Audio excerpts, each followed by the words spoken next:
Hey friends, come and join me as I start my day!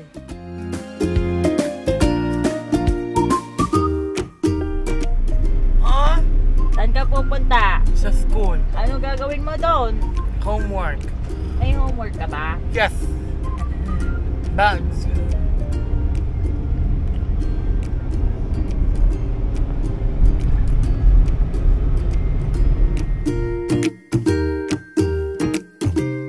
Drive ng dada for school, mag-study dapat. Ang kids, bawal absent, dapat good job sa school. Yay!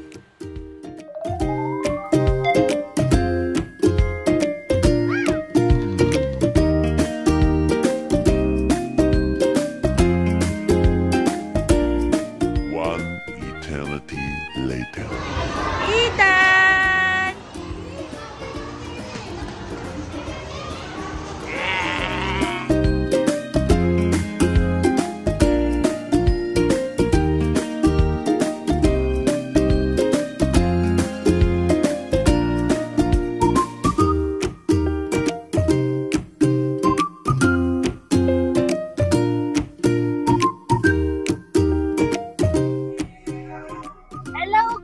Hello guys! Ang gagawin namin today is Chicken! pupunta kaming chicken and mag-food review! Yay! Yay! Yay! Ano orderin mo sa chicken? Chicken sandwich! Wala naman chicken sandwich yun! Bread print chicken tete! Tingnan natin yung chicken menu. Ito, sinili dada yung chicken menu. Yan! Wow! Meron silang chick, fries, mac and chick. Gusto mo mac and chick? Yes! Ayun o, mac and chick. Oh my God! Fully loaded chicken. Gusto mo yan? Yes! O, ano ginawa nyo sa school? Summer homework pa. And what else? Ano mini-study nyo? Sound soft and loud. Ah, so, may homework. Wow! Very good si Ethan. Ayan o. Very good siya. May homework ka ba? Wala. Ma, may share ko. Mamaya na. Huh? Cellphone na naman eh. Walang i-remove. Wow, perfect ka naman. O, ano sound ng snake? Like, loud. Soft or loud? Soft. O, ano sound ng firecrackers, fireworks? Loud. Loud. Ano sound ng nagsha-shout? Loud. Ng bee? Soft. Ng ambulance? Loud. Ng electric van? Loud. Ah! Soft lang. Talaga? It's for real. Wow naman!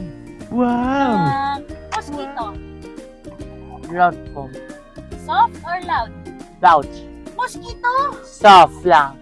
It's Ng that most yan for real, for loud ako. Ah, gusto niya loud lang. Ayan o, perfect siya. Ganito siya mag-ride. Nagpapalamig lang kami ni Ethan kasi i-wait namin si Dada. Bay siya sa 7-Eleven. Nakipark lang kami dito. Mama. Mamaya, i-watch nyo kami sa aming food review sa Chicken! Yay! Yay! See you! See you! No! No! Paro ko! No, bawal!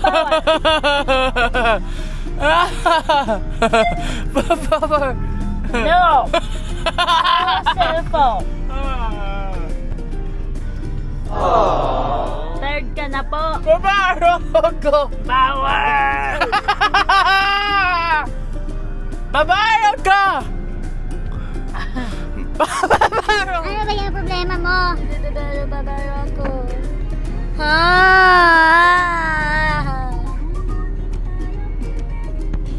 No! Babaero ko! Bawal magbarang ng phone! No! Bawal!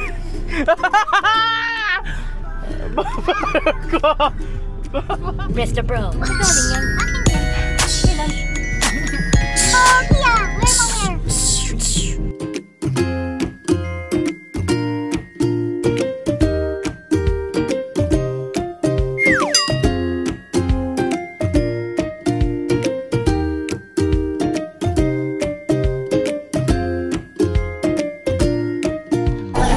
Nasaan ka na? Nasaan ka na?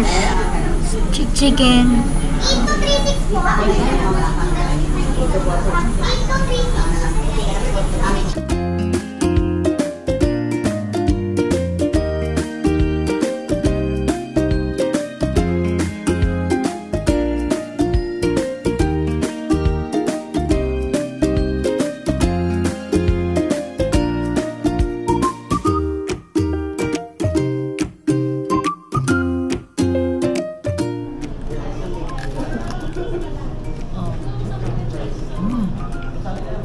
Food review over ano ilan? Ano yung food review mo? How many? 10 over 10? Ano? 10 over 10. Oh, careful. Careful. Soda. Get your chicken. Oh, anong rating mo? Wow, hot! Anong rating? How many? Ano rating? 10 over 10. 10 out of 10. Hot. Wow naman! Wow! Hot.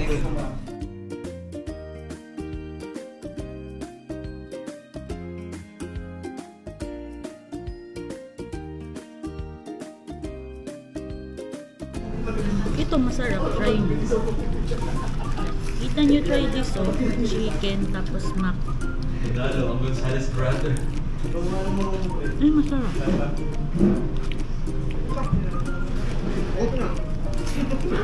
Pag di maubos, take out na lang.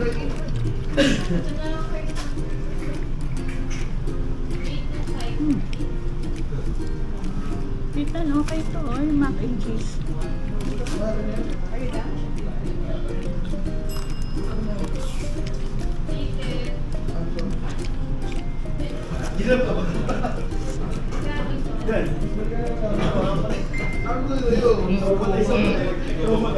Oh, ilang rating mo dun? Ano rating mo dun sa mac?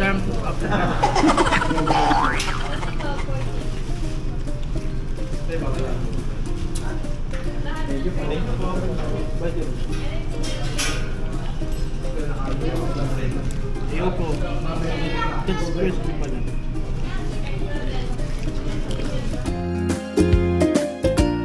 Grabe! Ang sarap ng chicken. Favorite ko na to!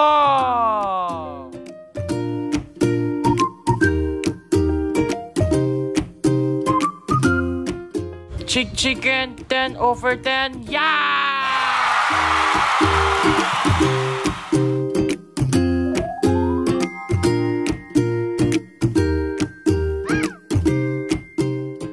After chicken, cereal naman.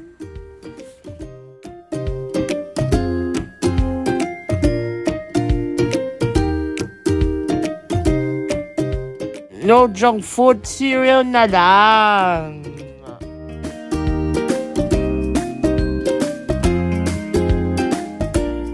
Mag-study muna si Ita.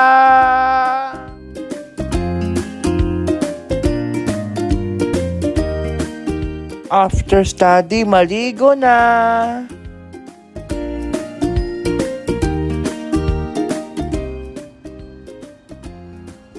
Mama, may sleep ako. May school na bukas.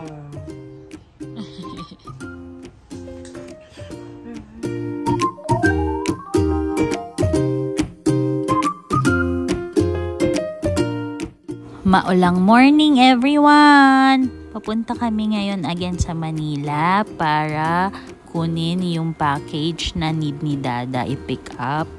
So, magta-try ulit tayo ng food and ita-try ulit natin i-review. Kaya come on mga friends, let's go!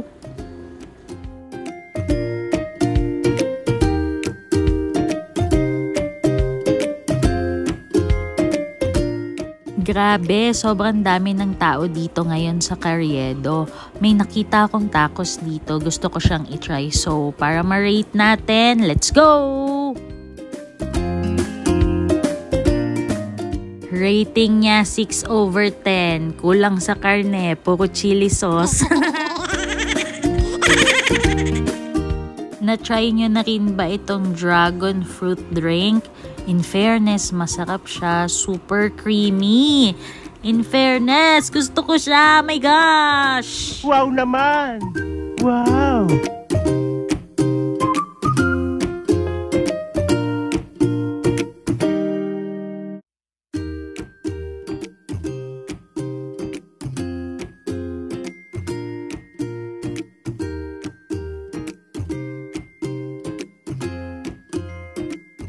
Hello friends! So, nakita nyo na yung aming latest vlog ni Ethan. Nag-food review kami sa Chick Chicken. And bago namin to in-start na food review, inisip ko muna kung ano ba yung medyo magiging catchy para sa audience. So, naisip ko mag-food review kasi si Ethan, big boy naman siya. So, mahilig naman talaga siya mag-eat. So, trinay namin tong Chick Chicken dito sa Marikina. Bali, ang mga ino-offer nila is mga chicken tenders together with the dip sauce.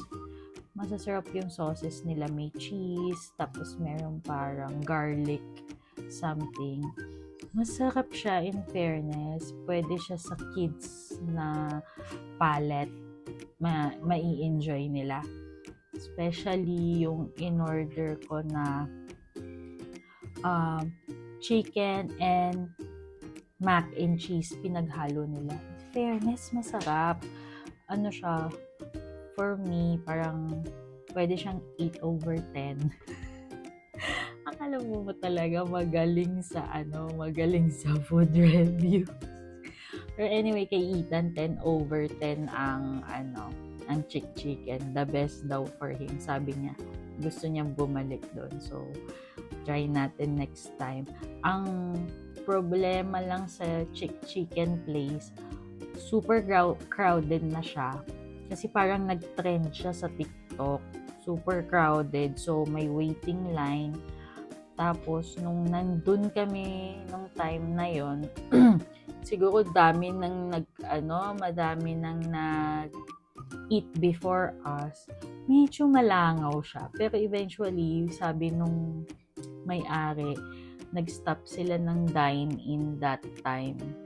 Pinastop nila kasi mag-disinfect daw sila. So, good job sa kanila, Chick Chicken dito sa Marikina. Tapos,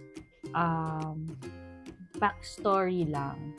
Before, si Ethan is very limited lang yung kinakain.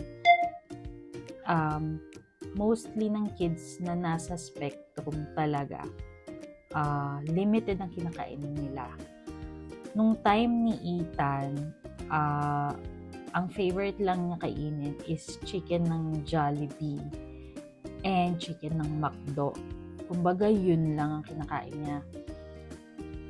Ang ginagawa namin, kunyari, bumili kami sa Jollibee, di ba may naiiwan na lalagyan ng Jollibee Chicken Joy. Magpiprito si Nana ng chicken, tapos ilalagay dun sa Jollibee. Pero dahil nga masyadong sensitive yung smell nila, alam niya na hindi yun chicken ng Jollibee, kundi chicken ng luto sa bahay. Kaya parang ang hirap niya lokohin nung time na yun. Tapos, eventually, nung tumagal, pinapractice namin siya mag-eat, no? Pinapractice namin na mag-try ng mga putahe. Ngayon, thankful naman kay Lord kasi Favorite na niya yung chicken adobo, tinolang manok, hindi niya bet yung sinigang ni Nana. Kasi siguro super asim kasi yung favorite namin dito super asim. Basta lahat ng may sabaw, lahat yon kinakain na niya at nakakakain na siya. And then, na-try ko na rin siyang kakainin ng fish. Dati kasi ang fish niya, yung binalutan ng fish fillet. Tapos, yung fish fillet, gusto na rin niya. Na-try na din namin yung bangus. Nag-enjoy naman siya. Basta fried, nagugustuhan niya kainin. Tapos, dahil nga, di ba, minsan mayroon naman ibang bata sa spectrum na kumakain naman ng gulay. So, kumbaga, parang depende talaga kung nasaan siya sa spectrum na yon. Meron din si Ethan friend na kahit ano talaga kinakain niya. Talaga, kahit lechon, gulay, toge, kinakain niya. Pero si Ethan talaga limited, pero now, kahit papano, maganda na yung ni Ethan, may variety na yung kinakain niya. Meron din siyang friend na parang puro chicken lang din ng Jollibee. Minsan talaga, struggle din ng parents ang pagkain ng mga nasa spectrum kasi paano kung limited din yung budget mo, 'di ba? May mga sensation yung palate nila. Kung gusto nila crunchy, ayaw nila ng slimy, or ayaw nila ng soft. Depende talaga. Pero good job pa din kay Ethan sa mga small wins niya. Anyway, yung next naman is yung nagpunta kami sa Quiapo, sa may Carriedo. In fairness, okay din yung food nila. Kung pupunta kayo doon, pwede kayong maghanap pa ng mga food na masasarap doon.